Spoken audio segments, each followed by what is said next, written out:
What's up, everybody? Weston here, back with another Daily Deck Tech video, and today is a viewer request. Now, I got a request for Ravos, and then I got to pick a partner for it, and I made the budget about $278, as you can see, so a little bit lower end budget. And when looking through the list of partners to go with them, I'm gonna be honest, I went for what I felt meshed the best with Ravos, and I'll be honest, it's kind of low-hanging fruit, so this is going to remain an Orsov deck because of the partner. But today we have Ravos, Soul Tender, and Tormod the Desecrator. Let's get straight into it. So Ravos is a 2/2 for 5, a pretty high-cost commander here.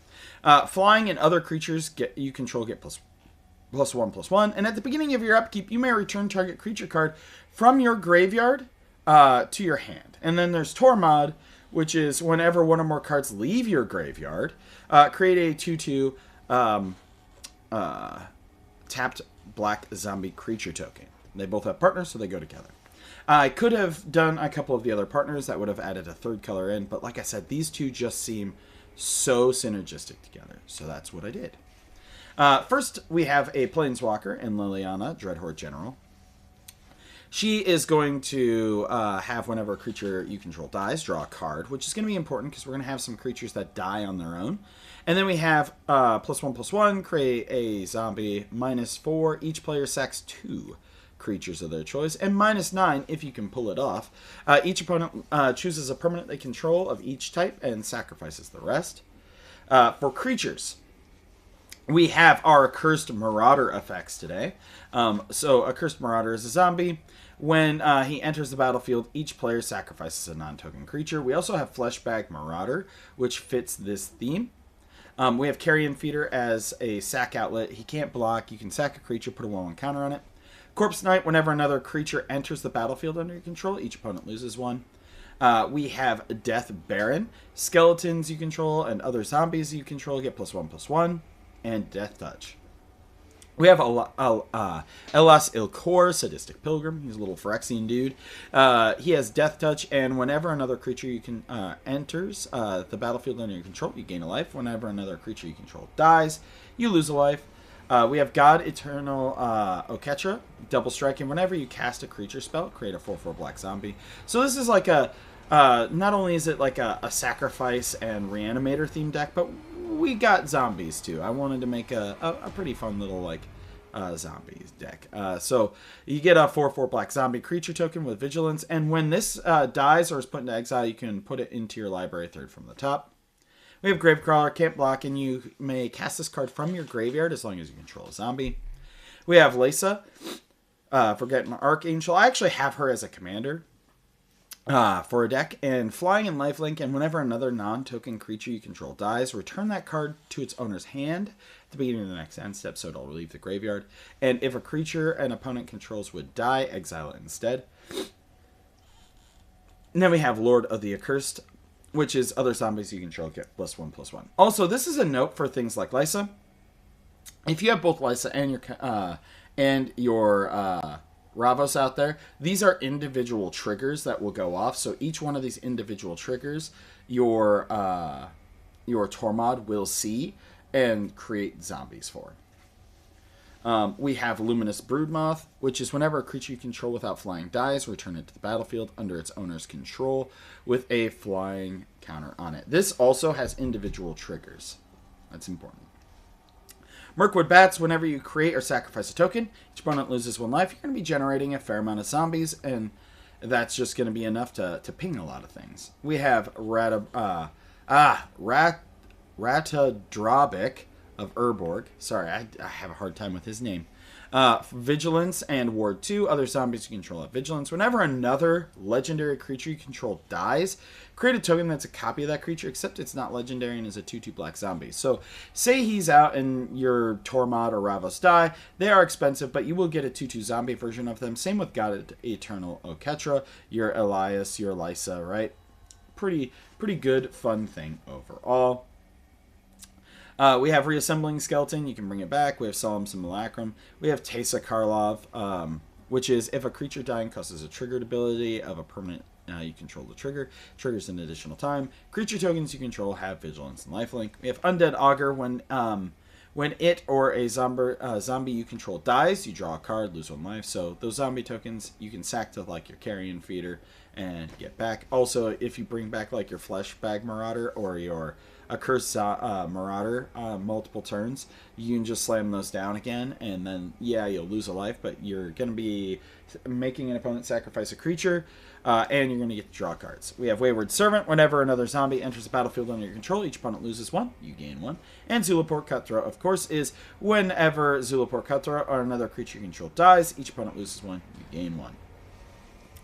We have our sorceries. We have Blasphemous Edict. Everybody gets to sacrifice a lot of creatures. We have Damn in here. It kills a creature, can't be regenerated, or you can overload it to make it a Wrath of God. We have Desperate Plea. I just opened one of these yesterday in a pack of Avatar that I opened. As an additional cost to cast a spell, sack a creature, choose one or both, return target creature card from your graveyard to the battlefield if its power is less than or equal to the sacrificed creature's power. You can destroy target creature. I think it's a pretty good little lesson card. We have Farewell in here. We have Living Death. So then you'll exile all creatures from your graveyard, and then you sacrifice all creatures you control. Then you put the ones from your graveyard in play. We have Reanimate. We have Rise of the Dark Realms. Put all creature cards from all graveyards into the battlefield under your control. It does cost 9, so it is like an end game card, so it's worth the mana. Toxic Deluge, Unburial Rites, right? Brings back a creature to the battlefield. Reanimator, Unearth, Reanimator, and Vindicate for a little bit of removal. For instance, we have Altar Reap. You can sack a creature, draw 2 cards. Anguish Unmaking is some removal, as is Mortify, Generous Gift, Path to Exile, Swords to Plowshares, Utter End, D-Spark, Fracture. We have quite a bit in here. Then we have more of our sacrifice a creature, draw 2 cards, sacrifice a creature, draw 2 cards, create a treasure token with Deadly Dispute. We have Dark Ritual to help us get our commanders out faster because they are expensive. We have Songs of the Damned, which is add a black mana for each creature card in your graveyard. We have Not Dead After All, which is until end of turn, creature card gains with this creature dies, return it to its owner's control with a Wicked Roll token or Wicked Roll token attached to it. Village Rites, sack a creature, draw 2. Zuko's Conviction, which is kicker 4 and return target creature card from your graveyard to your hand. If it was kicked, it goes to the battlefield tapped. Artifacts. We do have our Arcane Signet, Sol Ring, and Orsov Signet. Those are there for helping with mana ramp. We do have our Boots Made for Walking. We do have Desecrated Tomb, which is whenever one or more creature cards leave your graveyard, create a 1/1 bat. We have Curse Cloth Wrappings, which is zombies get +1/+1. Target creature in a graveyard gains Embalm until end of turn. Which is you can exile the card and then you can make a zombie token that's a copy of it. We have the Soul Stone in here, which is probably it eats up a large amount of this $277 budget, but it's very good once you can get it online for reanimation purposes. Enchantments, we have 7. We have Animate Dead, brings a creature back. We have Bastion of Remembrance. You make a 1/1 white soldier, and whenever a creature you control dies, each opponent loses 1 and you gain 1. We have Black Market, which is whenever a creature dies, put a charge counter on it. At the beginning of the next main phase, add a black mana for each charge counter on it. We have Kaya's Ghost Form, which is makes it so if a creature dies, return it to the battlefield under your control. This is actually really fun.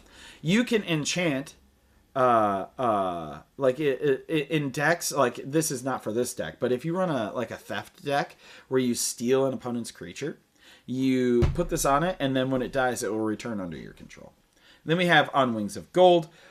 Creatures you control are zombies that are zombies and our tokens get +1/+1 on flying. And whenever one or more cards leave your graveyard, create a 1/1 zombie. We have Open the Graves. Whenever a non-token creature you control dies, create a black zombie. And Oversold Cemetery. At the beginning of your upkeep, if you have 4 more creature cards in your graveyard, you may return target creature card from your graveyard to your hand. For our lands package, pretty basic. We have Bojuka Bog. Although you can Bojuka Bog yourself to get a zombie, don't do it. You want to be reanimating stuff instead. Bojuka Bog your opponent. You have Rogue's Passage to make things unblockable. And then we have ourselves a High Market to help us sacrifice. If you wanted to tune this deck up to a higher budget, you can, of course, add Phyrexian Tower to the deck. Things like Ashnod's Altar, Phyrexian Altar, or Altar to Dementia. You can add Lurus into this deck for a little bit Reanimator, along with some more of the ETB, Trigger, Orsov-based cards. But this is what I have built. I hope it did some justice. But as always, I am Wesley with the Hidden Gibbon. If you want to see your commander made into a commander deck tech, drop it in the comments down below, and we'll get that done for you. Usual turnaround is about a week. But as always, I'm Weston. You know, have a wonderful day.